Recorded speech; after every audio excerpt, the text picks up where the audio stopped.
Que vitória importantíssima do Palmeiras. Eu falava aqui em alguns momentos, desperdiçou pontos nessa briga e hoje, no momento importante do campeonato, nessa reta final, às vésperas de confronto direto contra o Botafogo, diminui essa distância para 1 ponto. O Botafogo joga hoje, das 9h30 da noite contra o Atlético Mineiro e, a diferença agora é de 1 ponto. Começou a rodada com 4 pontos, caso o Botafogo vença, mantém os 4 pontos de diferença, mas pressiona o Alvinegro, líder, para o jogo de daqui a pouco contra o Atlético Mineiro, porque se o Botafogo tropeçar, empatar ou perder esse jogo, aí o Palmeiras fica com 1 pontinho, a pressão é muito grande nessa reta final. Briga tá aberta, hein, Martim? O grande negócio para o Botafogo é chegar ao jogo contra o Palmeiras em São Paulo sem que esse jogo, sem correr o risco de ser ultrapassado pelo Palmeiras. É chegar lá podendo perder. Sim. Se perder, tudo bem, o campeonato continua na frente. Então, ter esse seguro, essa rede de segurança ali embaixo para esse jogo. Para isso é fundamental ganhar do Galo. Para isso precisa ganhar do Galo. Então, assim, cara, no minuto 41, o Bahia teve um gol anulado pelo VAR. Corretamente anulado, tudo bem, mas... ou seja, mostrava que estava ali perto. Isso logo depois de uma grande chance perdida pelo Biel, que a gente mostrou. Pelo Biel, exatamente, na tabelinha ali com o Cauli. E minutos depois muda tudo. No detalhe. O Campeonato Brasileiro é muito fascinante. Está vendo aí os melhores momentos? O gol do Rafael Veiga. Que está vendo os gols, né? O gol do Rafael Veiga empatou o jogo ainda no primeiro tempo. Gonza, e a próxima rodada o Palmeiras enfrenta o Atlético Goianiense, vai jogar fora de casa novamente contra esse virtual rebaixado. Tem, digamos, o jogo mais acessível possível dentro do campeonato. O Botafogo, claro, ainda tem o Atlético Mineiro hoje, enfrenta o Vitória, jogando em casa, antes desse confronto direto na terça que vem com cara de final, né? A gente sempre fala desses grandes jogos nos pontos corridos. Esse jogo certamente vai ter um teor muito decisivo. Então, como o Martim disse nesse cálculo, né, para o Botafogo chegar com certa tranquilidade, acho que nem é o termo certo, tranquilidade. Não existe tranquilidade nessa altura do campeonato. Mas essa margem, digamos essa vitória contra o Galo. Porque aí a pressão fica com o Palmeiras. Exato. Né? O Palmeiras fazer o dever de casa, jogando diante do seu torcedor. Então, essa vitória para o Botafogo, a gente sempre fala isso, né? Jogar antes do adversário direto é bom, é ruim, tudo depende do resultado, né? O Palmeiras joga essa pressão e o Botafogo, para ter essa margem, precisa ganhar do Galo hoje jogando em Belo Horizonte. Segundos antes do Flaco fazer o gol da vitória, eu estava aqui comentando, falava da resiliência do Palmeiras, da persistência. Então, para o Palmeiras, vale o mesmo comentário que eu fiz para o Atlético Paranaense. Agora, nesse momento, não adianta muito dizer, o Palmeiras não jogou bem, o Bahia foi melhor. O Palmeiras agora tem que ter resultado, tem que ter 3 pontos, a cada rodada 3 pontos para manter uma distância ali do Botafogo e para jogar a pressão para o Botafogo. Evidentemente que o jogo de logo mais é fundamental para o Botafogo vencer, mas o Botafogo ele vai ter aí alguns testes da questão mental, e sem querer, para não irritar o Arthur Jorge, sem querer lembrar do que aconteceu no ano passado, mas o Botafogo perdeu pontos, por exemplo, a gente está vendo aí, realmente não há nenhuma dúvida que a bola entrou, ela cruza ali a linha, ela cai dentro. O Botafogo se complicou jogando em casa contra Criciúma e Cuiabá. Então ele tem o jogo do próximo fim de semana com o Vitória, não é aquele jogo que você vai dizer, não, 3 pontos no bolso do Botafogo. Pelo que o Botafogo vem demonstrando recentemente contra equipes que jogam fechadas, e até mesmo pelo momento do Vitória, que consegue um resultado importante no jogo de hoje contra o Criciúma. Criciúma, por sua vez, também tem uma tabela. O Criciúma, para mim, é quem está correndo mais risco nesse momento, porque ele pega o Fluminense fora de casa, depois ele recebe Corinthians, que está voando, depois ele recebe o Flamengo, que é o Flamengo, e fecha na última rodada contra o Bragantino em Bragança. Acho que a tabela do Criciúma é duríssima. Mas voltando aqui ao Botafogo, eu acho que esse jogo de hoje à noite, ele virou uma decisão e o Atlético, cabe ao Atlético explorar isso. Jogar com inteligência e jogar com ali a questão dos nervos do Botafogo. O campeonato é tão doido que essa conta existe. E eu tenho convicção de que o Botafogo olhou para os jogos contra Criciúma e Cuiabá no Rio e falou, esses são 6 pontos. E o Botafogo deixou 4 pontos nesses 2 jogos. Mas esse é o Campeonato Brasileiro, é assim mesmo. É impressionante, né? A gente tá vendo uma reta final, contagem regressiva tanto em luta pelo título, Libertadores, rebaixamento. A gente vai passar limpa a rodada, mas focando no jogo que terminou agora, essa virada do Palmeiras 2-1. O que eu acho interessante, Zupá, que eu queria jogar para você, assim, o Abel me parece... não são temporadas espelhadas, óbvio, são roteiros diferentes, mas tem muita coisa que lembra. E uma coisa que, para mim, é a marca desse Palmeiras, claro, a marca eu acho que é essa resiliência, essa coisa de não se contentar com ganhar, quer ganhar mais, ao mesmo tempo se perder, se levantar rápido, mas essa coisa de ter um fragmento do ano em que parece que o time dá uma... E eu não estou falando mentalmente, de bola mesmo, assim, que o Abel parece que, puxa, preciso mudar o time, e ele leva um tempo para onde eu preciso ajustar. E aí ele dá uma ajustada, ele muda aqui, muda ali. O jogo de hoje, o que teve de Palmeiras, o que teve do Abel que ele precisou tirar para fazer essa vitória acontecer ou não? Foi um roteiro que não teve isso, porque se citou. O gol foram 2 alterações dele. Poderia ser acidental, sorte, não necessariamente o visionário e tal, mas o que teve mão de Abel nessa construção do resultado de hoje? Assim, o Palmeiras ele vinha num jogo muito travado, né? O Palmeiras está sem o Estevão, né? Que esteve com a seleção brasileira ontem. E aí ele vem com o Dudu aberto pela esquerda, né? O Veiga de novo de segundo volante, né? Praticamente. O Dudu aberto pela esquerda e o Dudu não vem sendo titular nessa volta de lesão. Maurício centralizado. E a novidade do dia foi o Felipe Anderson utilizado pela direita, né? Embora ele tenha jogado muito assim na Itália, mas no Palmeiras o Felipe tem jogado prioritariamente aberto pela esquerda, porque na direita está o Estevão. E onde está o Estevão não se mexe, né? E sem o Estevão, geralmente outros jogadores passeavam por lá com o Felipe pela esquerda. Hoje foi o contrário, mas não funcionou. O Dudu pela esquerda até tentou, mas ainda é um Dudu longe, assim, acho que do melhor ritmo dele, não consegue envolver os adversários. E pela direita o Felipe ficou muito travado também no jogo, tendo que baixar muito para marcar também.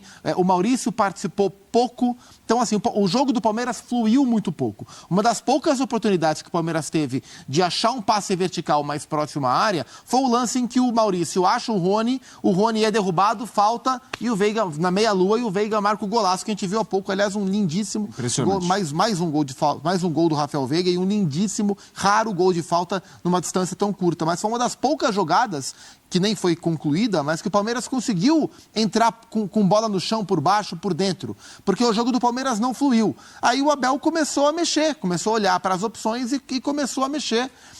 Colocou o Rômulo, né? O Rômulo não jogava, acho que há mais de mês. O Rômulo joga pouco, não tem 200 minutos. Ele entra até antes do Flaco. Entra na primeira leva de alterações, entra o Rômulo, entra o Vanderlan e entra o Gustavo Gomes, né? Porque o Murilo, lamentavelmente, se machuca mais uma vez. E aí, mais pra frente, ele bota o Flaco para ter um pouco mais de referência. E aí ele aproveita o fato dele ter o Vanderlan, que é um cara que cruza bem, para mim é mais jogador, bem mais jogador que o Caio Paulista, embora não seja tão experiente quanto o Caio. O Vanderlan cruza muito bem e o Flaco entra para fazer o que ele está acostumado a fazer. Então o gol do Palmeiras sai das virtudes dos jogadores que o Abel colocou. Mas ele fez as mudanças porque a ideia original que ele tinha para o jogo não funcionou. O Palmeiras teve muita dificuldade para construir o seu jogo e viu o Bahia gerar mais chances e criar mais. É o que você falou. O Everton trabalhou muito mais do que o Adriel. Embora o jogo tenha terminado 2-1 para o Palmeiras. É isso. Eu queria também te ouvir sobre, eu acho que uma figura para a gente trazer, pensando no jogo, pensando na sequência e também na reta final, o Veiga, né? Porque o Veiga teve um momento do ano que perdeu a posição, quando o Maurício começa a subir, ele perde a posição, e aí o Maurício machuca, né? Ele volta... Mas volta... Não é que ele volta a jogar como o Veiga antigo. Ele talvez esteja passando um dos melhores momentos dele no Palmeiras. Assim, a gente tá vendo 8 gols nos últimos 9 jogos. O gol de falta de hoje é um absurdo. A gente não vê mais gol assim, Bira. Eu queria que você falasse um pouquinho sobre o Veiga hoje e o Veiga nessa arrancada para o Palmeiras tentar mais um título. Mas aí também eu vejo o mérito do Abel. É uma coisa, aqui no Brasil, às vezes, se tem medo de, às vezes, tirar jogador ou mexer com um jogador que são considerados já jogadores já muito grandes, já muito ídolos, aí você não mexe tanto. E o Abel tem essa inquietação, né? Essa inquietação que você estava até falando, que todo ano parece um momento na temporada que o Palmeiras meio que se perde um pouco, o Abel vai mexendo, o time se reencontra. No ano passado, demorou um pouquinho. Esse reencontro vem logo depois da eliminação da Libertadores. Talvez tenha custado a Libertadores, né? Mas veio a tempo do brasileiro. Veio a tempo pro título brasileiro, mas veio tarde demais para a Libertadores. Porque também foi aquele momento que o time se desencaixou um pouco. E o Abel tem isso, e ele vai mexendo, e nesse caso, quando vê que algum jogador não está bem, ele percebe que de repente tem que mexer, às vezes tira esse jogador.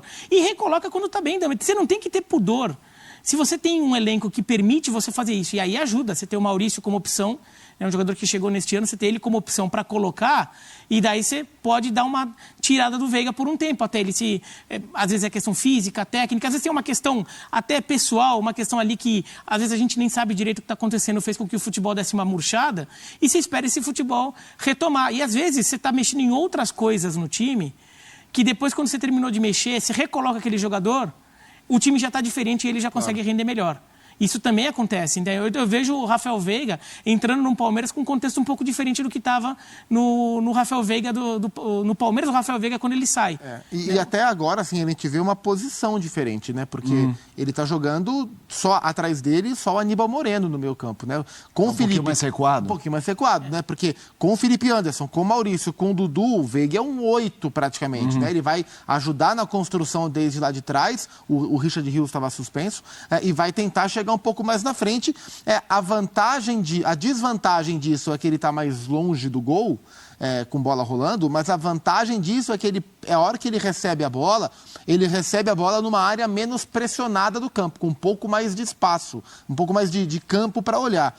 E ele vem sendo um cara muito decisivo. E em jogos como hoje, isso se torna ainda mais relevante, porque embora a gente olhe para o Palmeiras do Abel, e essa era do Palmeiras do Abel, ela vai ser muito tratada como uma era que colocou o coletivo acima do individual, sempre, mas nessa temporada, na reta final da última, quando o Bira citou, tinha a figura do Endrick, e nesta temporada o Palmeiras é dependente do jogo do Estevão. Então o Palmeiras sem o Estevão, ele cai muito, ele perde muito um potencial criativo, não só do drible, mas o próprio potencial criativo da equipe. O Palmeiras acontece menos sem o Estevão, mesmo sendo um time tão coletivo. E em jogos assim, se tem um cara com potencial de definir o jogo em uma bola, como o Veiga fez, né, empatar o jogo na circunstância, é muito grande, né? E ele, mais uma vez, foi muito bem. Eu vou seguir aqui, mas você sabe que às vezes eu trago umas discussões bestas do futebol. Quando você falou, o Veiga tá mais como um 8. Eu adoro isso, porque quando a gente fala, fulano de tal um 9, que hoje muitas vezes não é o 9, não é o 7. É o 75, o 44. É isso. Aí você continua seu comentário e eu fiquei pensando, será que algum dia chegaremos à extinção dessa definição pelas novas gerações? Eu sabe por que eu acho que não? Enquanto você falava, eu fiquei pensando nisso. Porque quem joga geralmente pelada em qualquer lugar, o material esportivo que você joga ainda é com essa numeração, entendeu? E olha que curiosidade... Uma bobagem. E seleção também, né? E curiosidade inútil... por exemplo, na Inglaterra, o 5 não é 5, o 5 é 6. O primeiro volante, ele é o 6, não é o 5. Né? No Santos também é diferente. É isso. No Santos também o é diferente. lateral era o 4, o esquerdo... A figura do primeiro volante é o 6. Mutz, desculpa, gente. É que ele falou do 8, eu adoro quando a gente usa... Porque duas coisas que eu abomino, hoje em dia você sabe, todo mundo com nome composto, adorava apelido, que não tem mais. E a escalação na ordem numérica. Sabe assim, que o lateral direito é o último que a gente fala, o goleiro tá no meio. Mas enfim, são discussões bestas. Me perdoe, fã do esporte. Vamos colocar números. Temos um tempinho. Mas você que está em casa, não esqueça. 5, 8, 11, 7 são definições para sempre. Rafael Veiga na tela. Números, gols, 8. Isso nos últimos 10 jogos. 8 gols por jogo, 0,8. Cara, 0,8 é a média de... O artilheiro do brasileiro não vai ter isso. Ele é um meio-campista. É isso. Chances criadas, 24. Finalizações, 26. É o líder no ranking do time. Estamos falando de um grande jogador, não só no momento, mas nessa dinastia Palmeiras, né, Bira? Não, 0,8, você falou no artilheiro do Brasil, 0,8 gol por jogo é média de gols assim, de grandes atacantes do futebol mundial. É média de Haaland, é média de Lewandowski. É isso. Não que o Rafael Veiga vai manter essa média, mas assim... Mas é curioso, porque 10 jogos, 8 gols, estamos falando de uma amostragem que não é gigante, mas também não é pequenininha, né? E a gente está falando de reta final de temporada. É isso. Não é a média do Campeonato Paulista. No momento, né? Da arrancada para um título. Exato. Isso aí faz o time ganhar campeonato. Quero te ouvir um pouco desse valor aí do período, né? Você gosta muito dos esportes americanos, que usam esse termo de dinastia, a gente está vendo a dinastia Palmeiras. A figura Veiga, que é um cara mais discreto, fala muito bem, dá ótimas entrevistas, mas é mais discreto. A gente sabe que muitas vezes um jogador com esse perfil é menos valorizado do que uns mais mediáticos, aqueles que a torcida fica louca. Mas me parece uma figura muito central em todas essas fases do Palmeiras. Eu até acho que o Veiga é capaz de ficar na cabeça do palmeirense como, entre jogadores, o jogador que é a imagem do Palmeiras Abel. Quando você pensa a era Abel do Palmeiras, pensa num jogador, a gente vai pensar no Veiga, porque é um jogador que cresceu muito com o Abel, apareceu muito de forma decisiva. Eu não vou dizer que ele é um jogador que simboliza mais o Palmeiras dos últimos 10 anos, essa era pós-Paulo Nobre, a partir do Paulo Nobre, era Crefisa, porque aí o Dudu foi muito grande. O Dudu foi muito grande. Isso. Só que o Dudu, ele também foi muito grande na época do Cuca e do Filipão, por exemplo. Menos na era Abel. E menos na era Abel. Inclusive, até o Abel com o Dudu nem tem Não parece uma relação das mais. Uma sinergia tão grande ali em relação a como um ou outro pode se portar em campo, né? E o Rafael Veiga ficou muito como esse símbolo.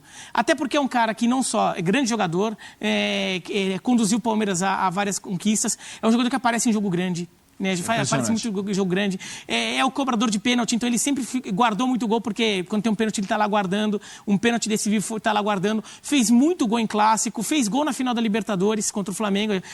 Fala-se muito do gol do Daverson, o segundo, mas o primeiro foi dele, o primeiro gol daquele jogo. Maravilhosa. Jogada maravilhosa, toda desenhada pelo Abel. Né? Então o Veiga, acho que ele vai ficar, ou já ficou como símbolo dessa era Abel entre os jogadores do Palmeiras. Claro, o símbolo maior é o Abel, mas entre os jogadores que estão em campo, acho que o Palmeiras vai imediatamente, o Palmeiras vai pensar no Rafael Veiga. Quando a gente lembrar desse time, a gente olha para o time do Palmeiras, dessa era Abel, e a gente vai apontar quais dos jogadores desse time brigam para entrar no Palmeiras de todos os tempos, o Veiga tá lá.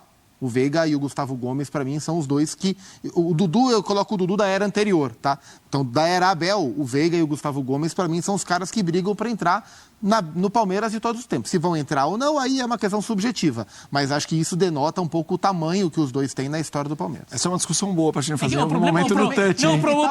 Tal qual o papo do Ramon ontem, não leva ninguém a lugar nenhum. É isso. Mas que o problema do Dudu, coitado, ele tem a camisa 7 do Palmeiras. É pesada a concorrência, né? É isso. Vamos fazer o seguinte, a gente tá na expectativa, o Palmeiras venceu de virada 2-1 o Bahia, a expectativa das entrevistas, já mais informações direto do estádio, mas agora a gente vai falar do Bahia. A gente tem números para colocar na tela sobre esse momento do Bahia. Uma fase contínua, retrospecto do Bahia nos últimos 6 jogos. Isso é impressionante. É um aproveitamento de 5,6%, 0 vitória, 1 empate, 5 derrotas, tomou uma virada. O que a gente falou, jogou maravilhosamente bem hoje? Não. Mas se fosse por pontos, como disse o Bira no box, no meu card aqui, round por round, teria ganhado o Bahia, porque tomou nocaute no último assalto. Exatamente. Estava ali na hora de segurar a luta e a gente vê o Bahia nesse momento, o 8º. Tudo que a gente falou do Rafael Veiga aparecer numa hora decisiva, o Bahia está perdendo fôlego num momento muito importante, né? Onde, por exemplo, falando de tabela, um concorrente direto do Bahia subiu no Corinthians, né? Do foguete e foi embora. Diferença de 2 pontos. O Corinthians vem de 5 vitórias seguidas e o Bahia não vence há 7 jogos. 7 jogos, né? Sem vencer. Então, assim, isso muda a perspectiva de campeonato. Assim, dentro da sequência negativa do Bahia, o jogo de hoje, se não foi o melhor, foi um dos melhores. O Bahia não fez um jogo ruim. E eu acho que isso passa pelas mudanças que o Rogério fez, né? O Rogério, não sei se teimou é a palavra, mas ele custou muito a mudar a estrutura da equipe. E o Bahia, assim, colheu os frutos. O Bahia chegou onde chegou no campeonato, fez o melhor primeiro turno da sua história, porque o Bahia jogou da maneira que jogou. Com 4 meio-campistas, um time muito técnico, com muita posse de bola, consequentemente menos pegada, não dá para ter tudo, mas era por isso. Com o passar do tempo, esse modelo foi perdendo força, os adversários foram tomando conhecimento do Bahia, fisicamente o time também caiu, o Rogério chegou a falar, acho que foi no jogo contra o Vasco, que o time não competiu, que meteu o pau no time, e foi uma tremenda discussão sobre isso, e ele foi cobrado para mudar, ele começou a mudar, colocou o Lúcio, colocou o Ademir, agora ele mudou de vez, assim, porque assim, hoje o Cauli ficou no banco, ele tinha os 4 meio-campistas, né, o Caio, o Jean Lucas, o Cauli e o Ribeiro para escalar, e ele optou por deixar o Jean Lucas do banco, para ter ainda assim o meio-campo de qualidade de passe, com o Caio, com o Jean Lucas e com o Everton Ribeiro, mas para ter um ataque de velocidade, porque o Bahia era um time que não tinha velocidade pelos lados,